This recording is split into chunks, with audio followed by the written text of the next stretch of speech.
ইরানের সর্বোচ্চ ধর্মীয় নেতা আয়াতুল্লাহ আলী খামেনি জানিয়েছেন, সম্মুখ যুদ্ধে ইসরায়েলকে মোকাবেলা করার জন্য ইরানের সামরিক বাহিনী প্রস্তুত।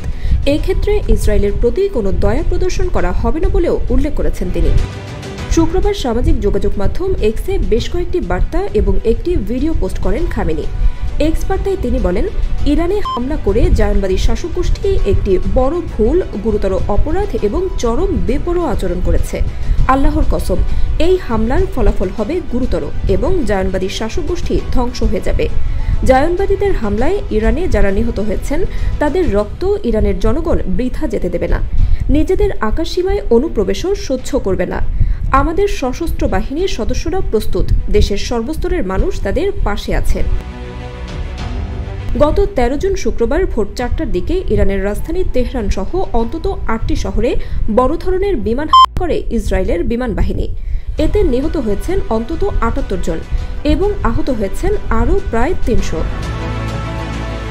ইরানের পরমাণু প্রকল্প ও সামরিক বাহিনীর স্থাপনাগুলোকে লক্ষ্য করে এ হামলা চালানো হয়েছিল। বার্তা সংস্থা এএফপি জানিয়েছে, হামলায় ইরানের অন্তত ১০০টি স্থাপনার ক্ষয়ক্ষতি হয়েছে। এরপর শুক্রবার মধ্যরাতে ইসরায়েলের বাণিজ্যিক রাজধানী তেল আবিব সহ অন্যান্য শহরে হামলা চালায় ইরান।